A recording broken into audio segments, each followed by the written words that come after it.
Today is the 25th of August 2021. My name is David Hickson, and in today's market update I'm going to be speaking about Bitcoin. I'm taking a slightly different approach to these market updates. I do hope that you enjoy them. I am going to be a little more structured in the videos, going to hopefully keep them a little bit shorter and more to the point.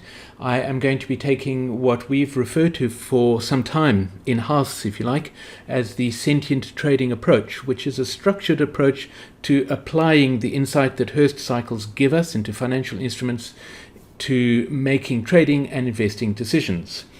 I hope that while I've been explaining that, you've had a chance to read the disclaimers, and so we can move on and take a look at the markets. So this is Bitcoin, which we're going to be speaking about today. And in terms of the sentient trading approach, or the structured approach to applying Hurst cycles, the first thing that we need to do is to develop an expectation on the basis of the cycle analysis. And so this is my preferred analysis, and I've mentioned this analysis in previous market updates about Bitcoin, so I'm going to move fairly quickly through it. The important thing about the analysis is that we're looking at two separate analyses. There is a peak analysis, which analyzes where peaks of cycles have formed in the market, and that is displayed at the top of the chart. At the foot of the chart are displayed the results of a trough analysis. You can see that we have triangles at the top indicating the position of the cycle peaks, and diamonds at the bottom indicating the position of the cycle troughs. So the first thing that we do, having performed an analysis, is we work out where major cycles have formed troughs and peaks. And as you can see from this analysis, I think you can see fairly easily, there was an 18-month cycle peak over here. I think that was in April of this year. And here is the 18-month cycle trough, which came in a little early in my previous market update. I discussed expecting that 18-month cycle trough slightly later, but the strong move out of that trough has indicated it as a very likely position for that 18-month cycle trough. So now, how do we apply this information in order to develop an expectation of what should happen in the markets? And this is where things get interesting, in my opinion. Some people enjoy looking at charts. I'm one of them, and they enjoy reading charts. Other people would rather skip the chart studying part of it and simply move on to what does this mean. So we have some tools in Sentient Trader which will represent the analysis, if you like, in a slightly different way, as opposed to simply looking at the diamonds and the triangles on the chart. And one of those tools is the composite model line. I've spoken about the composite model line in previous videos. It's an interesting line. It presents a form of a projection on your chart. But as I always say when I discuss the composite model line, it's important not to take that projection too seriously, because what the line is in fact a composite of all of the cycle information in the analysis.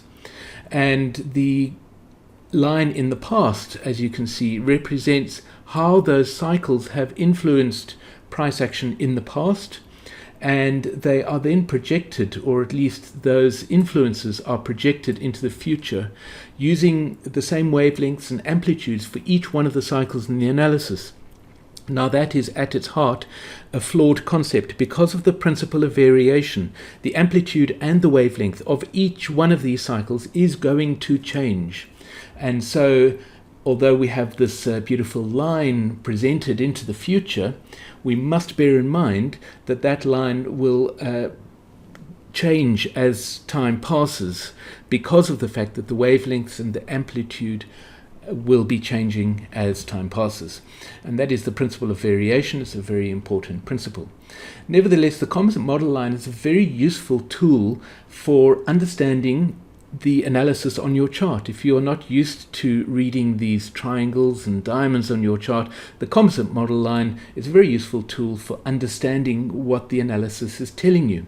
In the past, it tells you what would have happened in the past if the only thing influencing this price had been the cycles. Of course, there are many other influences on price, but the cycles provide us with a good deal of information that we can use to make trading and investing decisions. And you will notice that, of course, there are discrepancies between the line in the past and the actual price action. And that is because the cycles that we have found in the analysis do not entirely define the price action, but they define a good deal of it. I'm not going to try to hazard a guess in terms of percentage or anything like that. But the very useful thing that the composite model line does is it shows us what to expect, and that's really what we're speaking about now.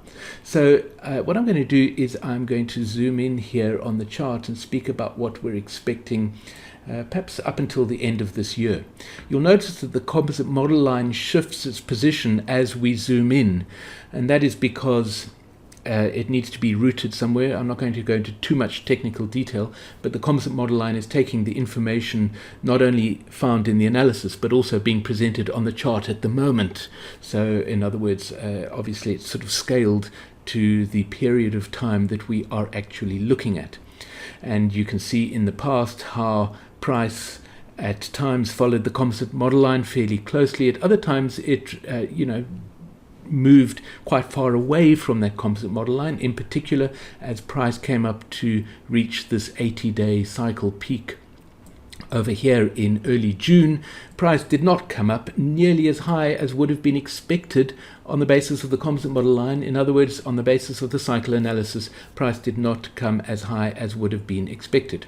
So what does this composite model line tell us to expect? Well, we are looking at price forming a 20-week cycle peak round about now.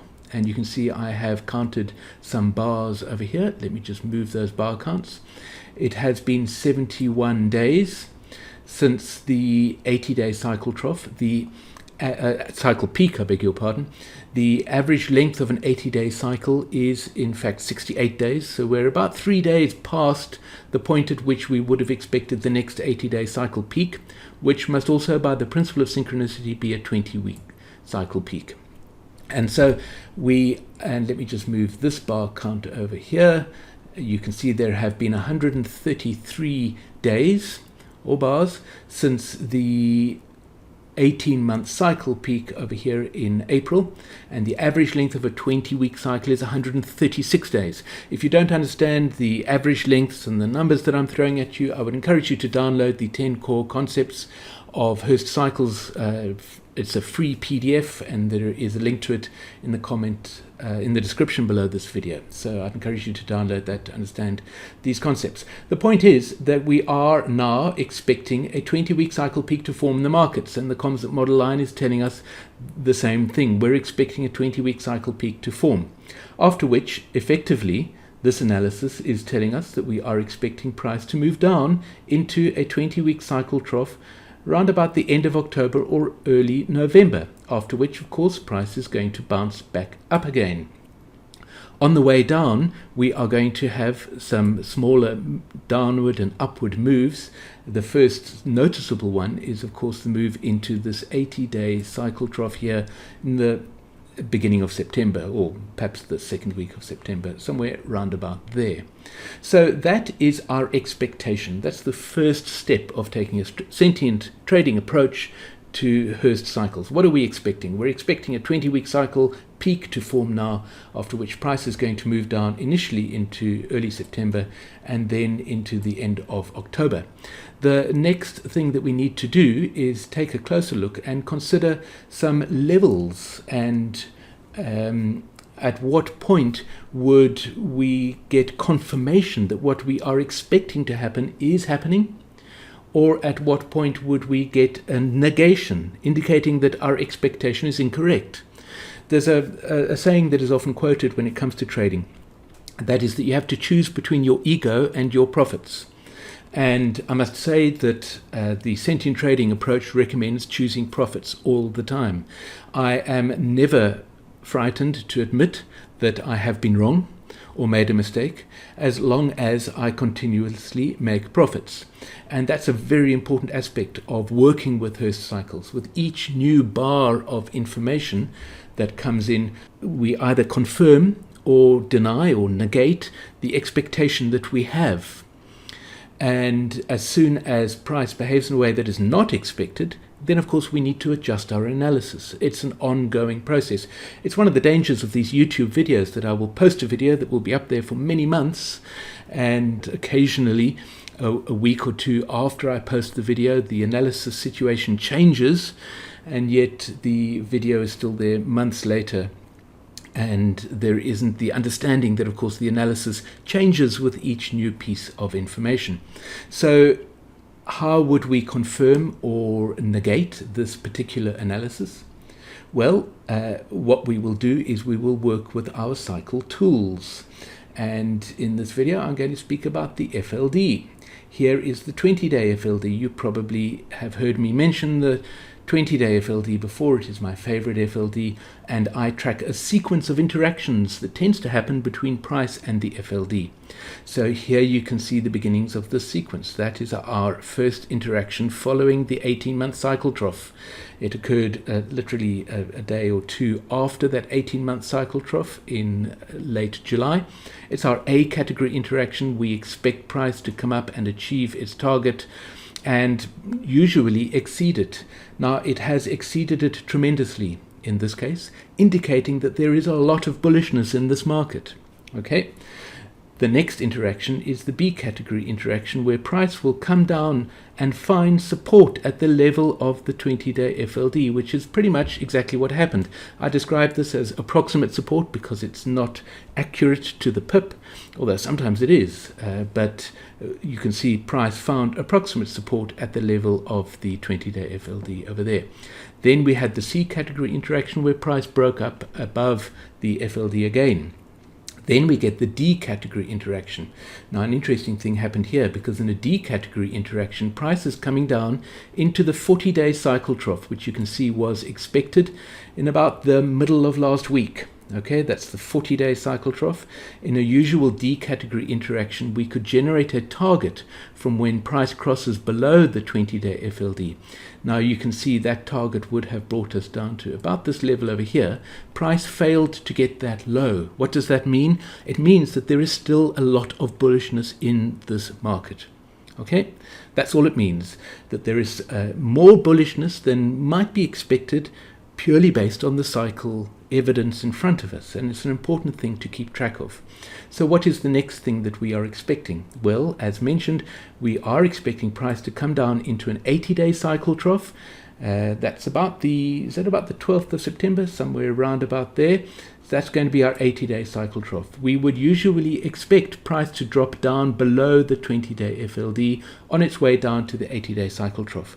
So what levels would confirm our expectations?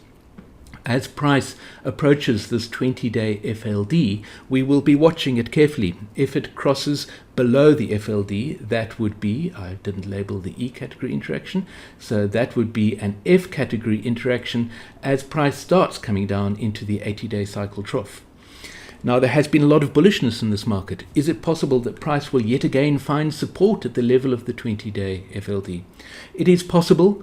In my opinion, it is unlikely, because an F category interaction should provide us with a little more of a bearish move than this D category interaction. So you can see the D category interaction effectively found support just a little below the FLD. So we would expect price to cross below this 20-day FLD. Once it has done that, once median price has crossed that FLD, we would have confirmation that a peak has formed in the market, and it will very likely be the 20-week cycle peak, and we'd be looking for the first stage of the move down into the 80-day cycle trough.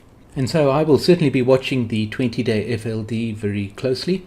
If we take a look at our composite model line at this scale, you can see what is expected. There is our expectation. The price will cross down below the 20-day FLD on its way to this 80-day cycle trough. Then, of course, we'll have a bit of a bounce. But if we zoom back out again, then we can see how that fits into the bigger picture. There's the 80-day cycle trough, bit of a bounce, but generally we are expecting a move down into the 20-week cycle trough at the end of October or early November.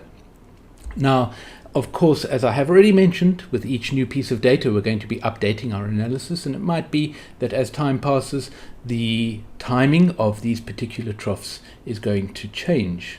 but at present this is our expectation. Let me very quickly show you the zigzag tool in Sentient Trader. This is the zigzag tool for the 20-week cycle, and you can see that according to the zigzag tool, the formation of the 20-week cycle peak has potentially been fulfilled. In other words, it has reached the target generated by the zigzag tool, and so the next move, or the current move possibly, is this move down into the 20-week cycle trough.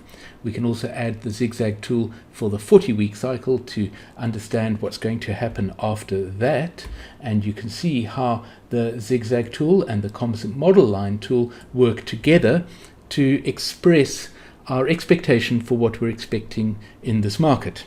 I do hope that you found this market update interesting. If you have any questions, please put them in the comments below the video. I look forward to hearing from you.